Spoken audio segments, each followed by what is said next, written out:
What's up, y'all? Landon back with Word of the Week. This week we're starting in the book of James. This first little section, the first few verses, is talking about going through trials in life. And it says in verse 2, it says, "My brethren, count it all joy when you fall into various trials, knowing that the testing of your faith produces patience. But let patience have its perfect work, that you may be perfect and complete, lacking nothing.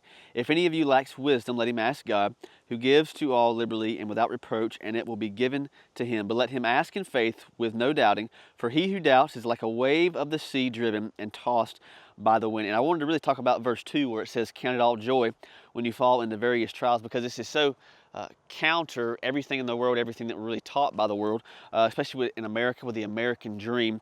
It's all about me. It's all about, my happiness. Life seems to be all about my personal pleasure or my whatever focuses on me. It's a very selfish world that we live in. So why, as Christians, should we count it joy whenever we fall into trials? And that's because these trials, God uses this to produce more faith in our life, and we become better servants of Christ. And it's important to remember that God never tempts us, but He will test us with trials and tribulations.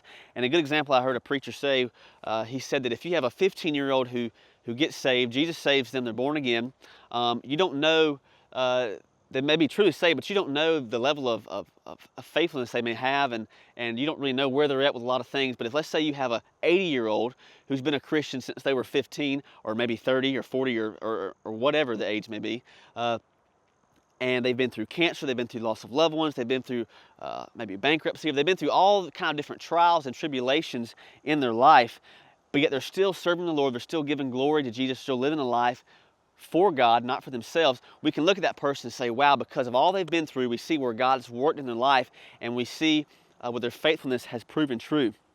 And it's important to remember that with this joy, our life is not about ourselves with these trials. Our life is about living for God and glorifying God in all that we do, and just knowing that everything on this earth is passing away, but heaven is not passing away. And with that kind of theme of trials, I thought about Phil Robertson, who has recently, it's come out that he has been diagnosed with some blood diseases and Alzheimer's, and it's a sad thing. But what a great example of what it means to lay up your treasures in heaven. Phil Robertson has done a great work here. He has lived for Jesus. He has shared the gospel with so many people, and so many people have come to know Jesus because of what he's done here on earth, and that's how we should pattern our lives after. But Phil Robertson's hope is not in this world. Phil Robertson's hope is in heaven. His treasure is in heaven. Through all the different trials that he's gone through with his business up and down, through his miraculous testimony story with the radical change there, and all the different hard times he's gone through, it produced a faith that's going to carry him into heaven. So I'll just encourage you, no matter what trials you're going through, be content where God has you, and just keep on serving Jesus. Thank y'all, and God bless.